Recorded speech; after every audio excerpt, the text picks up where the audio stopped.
Bonjour tout le monde, ça fait un moment que je suis parvenu sur ce livre-là, OVNI, Attention, Danger de Bernard Bideau. Pour moi, je considère ce livre le plus... J'ai fait pratiquement 63 vidéos avec ce livre-là, donc c'est pratiquement celui que j'ai fait plus de vidéos. Et là, j'en reviens pour une nouvelle vidéo, la 64e. C'est celui qui est pratiquement le plus complet, je veux dire, il y a beaucoup de trucs qu'il faut lire dedans, et c'est vraiment incroyable ce livre-là. C'est peut-être le seul à être aussi incroyable, je veux dire, dans plusieurs domaines ufologiques. Bernard Bideau. Que je rappelle qu'il est décédé en 2006, c'était un ancien juge, qui est devenu par la suite ufologue, quand même. Donc là, c'est une réédition qu'ils ont fait en 2015. Il datait de 2003, ils ont rajouté des trucs jusqu'en 2015. Et c'est un très très bon livre. Et là, je vais raconter une histoire, une mort atroce au Brésil. C'est effrayant. Je ne l'avais pas faite celle-là, je pensais, mais non. Ce sera la 64e vidéo que je fais sur ce livre-là. C'est quand même énorme. C'est le livre où j'ai fait plus de vidéos de toute façon. Donc c'est un très très bon livre. Pour moi, je le classe dans les 2-3 premiers, les meilleurs. Je vais pas dire les deux autres, les autres qui sont très bons. Bon, il y a Programmation Secret. Je rajoute tous les tomes. Il y a aussi Andreas. Je rajoute tous les tomes aussi. Mais bon, pour moi, il fait partie des 5 meilleurs livres que j'ai dans toute ma bibliothèque. Ça, c'est sûr et certain. Très très grand livre, celui-là. OVNI sur danger de Bernard Bideau. Celui-là, c'est une réédition qui est sortie en 2015. Et c'est du très très lourd. De toute façon, vous pourrez retrouver les liens de Bernard Bideau sur des vidéos, vous allez voir, c'était sur FR3, tout ça, où il parle des abductions, des enlèvements extraterrestres, enfin c'est... Et c'était à FR3, à l'époque déjà, c'est pas si vieux, il y a 15 ans, ça, 20 ans, je sais plus. Donc, bon. Mais évidemment, après, on a pu parler. Ça. Là où on avait encore des grosses... du pantalon, mais bon, maintenant c'est pas pareil. On en parle de plus en plus, mais c'est pas encore dans le même contexte. Mais c'est vrai qu'on en parle de plus en plus, mais bon. On est encore assez coincé ici. Je veux pas dire quoi, pas être vulgaire, mais ici, il faudrait peut-être enlever les doigts. Surtout en France. Bon. Une mort atroce au Brésil. Non, mais c'est vrai, ici, je sais pas. Mais bon. Lamentable. Voilà, Bernard Bideau. Voilà. C'est un très très bon livre. Franchement, pour moi, c'est pratiquement un des meilleurs que j'ai.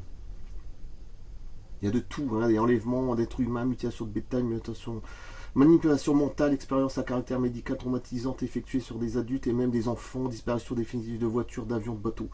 Ce livre, c'est vraiment un des plus complets, je veux dire, dans tout ce qui est ufologique. Je ne vais pas dire l'hypothèse, parce que l'hypothèse, ça ne tient plus la route. Il faut arrêter avec ça aussi.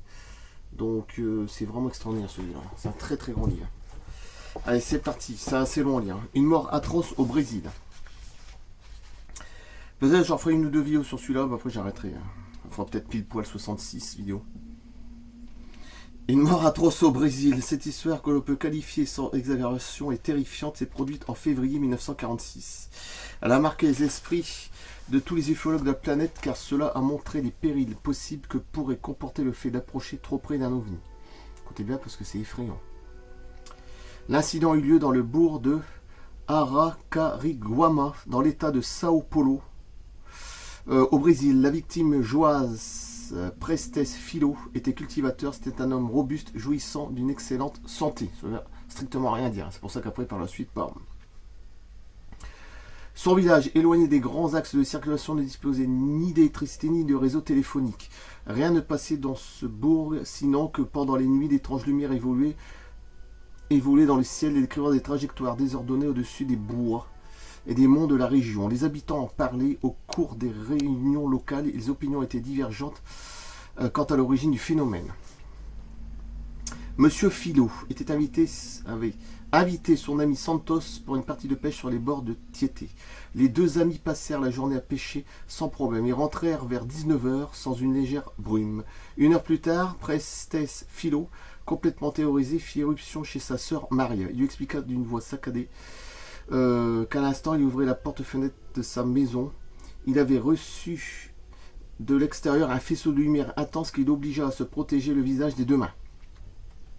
Malheureusement, ce faisceau de lumière, il va être terrifiant. Étourdi, il dit être tombé à terre sans toutefois perdre conscience. Lorsqu'il se réveilla, il se mit à fuir vers le centre du village pour trouver du secours. Les voisins de sa sœur furent immédiatement alertés et tous écoutèrent l'histoire que Filho racontait sans pouvoir s'arrêter. Parmi eux se trouvait monsieur Arassi Gomide, inspecteur fiscal de la préfecture. Il fit le récit suivant. Écoutez bien. Les cheveux, la tête, les yeux, aucune partie visible du corps et des vêtements ne présentaient de traces de brûlure. Par contre, ses yeux étaient dilatés d'épouvante et étaient très excités. Mais peu après, la scène tourna rapidement à l'horreur. Les chairs, la peau, de Monsieur Philo commencèrent à prendre le même aspect que si elle avait été cuite à l'eau bouillante. Elles se mirent à se décoller des os, tombant par morceaux de la mâchoire, de la poitrine, des bras, des mains, des doigts, des jambes, des pieds et des orteils. Quelques morceaux de chair restèrent suspendus par les tendons.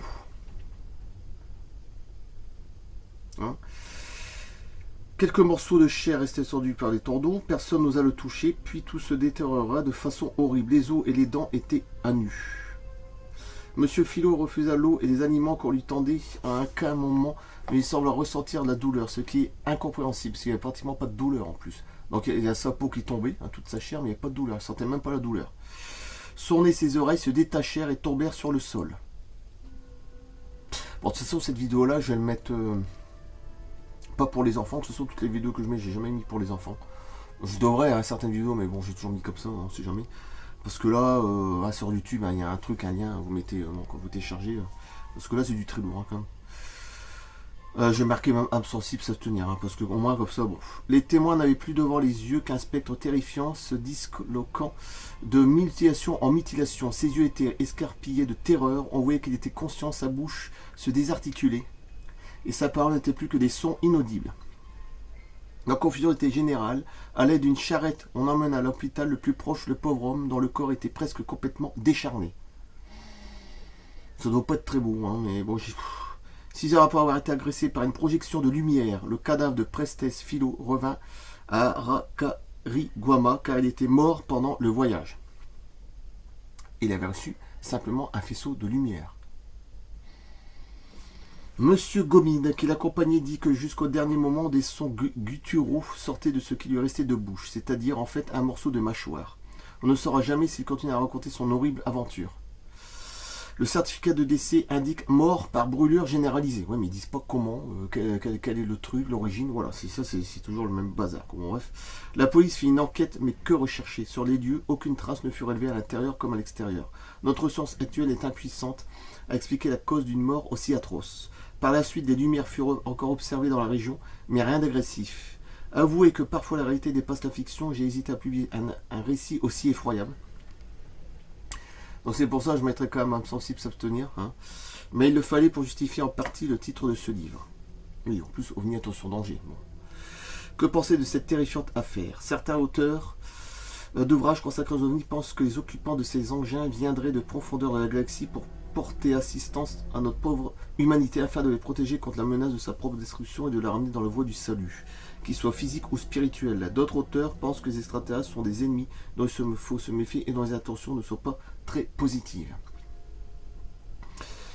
Non, c'est beaucoup plus positif que néfaste. Mais enfin, ceux qui sont néfastes, c'est ceux qui... Bon, je vais pas commencer à dire quoi, mais bon, dans les bases, tout ça, souterrain, tout ça, qui collaborent aussi avec certaines personnes...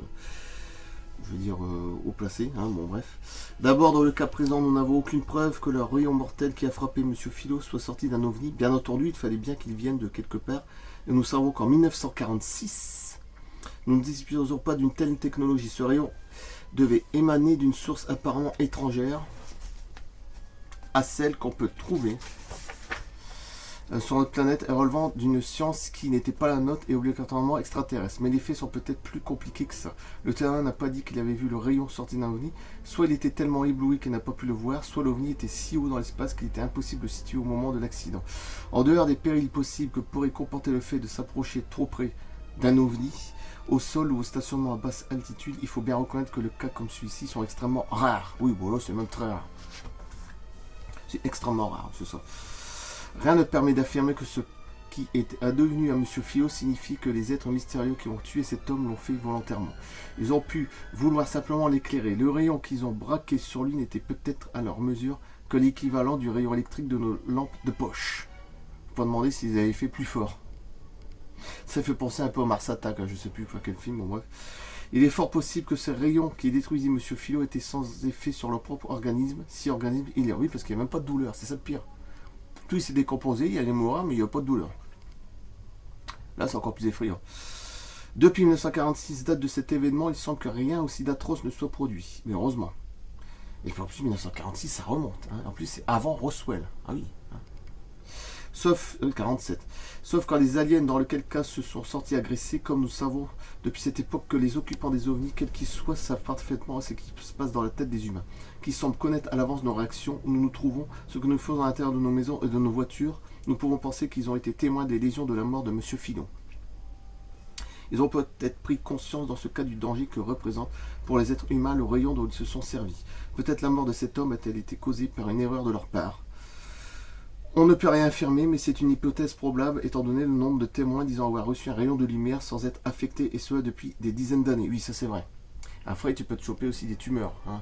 Il y avait une histoire une fois du grand-mère, je sais plus où j'ai vu ça, elle avait reçu un rayon de lumière d'un objet cylindrique, c'est vieux, hein, ça remonte. Et son bras il était vraiment bien abîmé, hein, toute la peau, tout ça, et après c'était une tumeur. Après, malheureusement, bon, elle était déjà âgée, mais bon, elle est décédée par ça, une tumeur, je pense.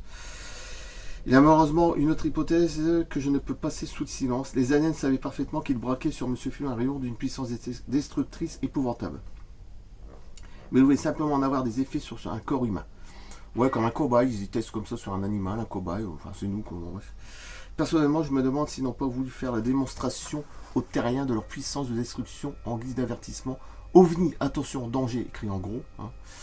N'ayez pas l'idée de nous attaquer, la riposte serait foudroyante. Aujourd'hui, en 2003, alors là c'est 2003, mais c'est une réédition de 2015.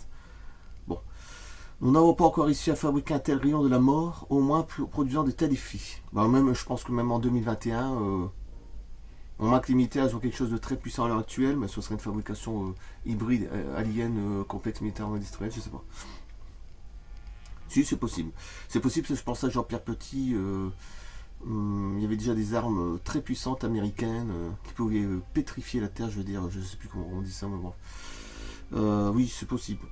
Mais les recherches qui ont été reprises dernièrement sur ordre du président des États-Unis n'auraient-elles pas pour but de la mettre au point dans le cadre projet Guerre des étoiles? Voilà. C'était un passage très intéressant. Il y a longtemps que j'ai pas revu ce livre-là. Une mort atroce au Brésil. Hein. C'est bien marqué là. En gros.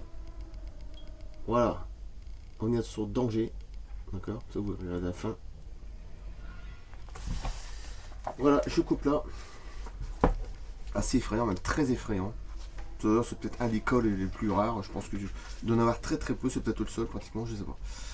On a peut-être d'autres qu'on sait pas. Hein. Bon, bref, ça a été étouffé. Hein. Voilà, très très intéressant. Une mort atroce au Brésil, février 1946. OVNI. Attention au danger du regretté Bernard Bidot. Magnifique livre qui nous a pondu, hein. Magnifique. Pour moi, c'est un très grand livre ufologique que beaucoup d'ufologues devraient se pencher dessus. Même les tout jeunes qui commencent, je veux dire qu'ils ont 20 ans, 25 ans. Parce que c'est un livre, déjà, il t'envoie la patate dans la gueule direct. Hop, ça va direct, hop, on réfléchit pas, c'est l'extrême là. Baf. Et ça, c'est bien. C'est tout droit. Alors on fonce dans le mur. Ça, j'aime bien. OVNI sur danger de Bernard Bidot. Et je coupe là, et à bientôt d'ici 2 ou 3 jours. A plus, merci. Du très lourd. Et oui, ça fait peur. Hein. C'est vrai que quand on va dormir après, on se dit merde, on espère qu'on va recevoir un rayon de lumière, mais bon, c'est vrai que c'est toujours effrayant quand même. Je coupe, merci, à bientôt, à plus.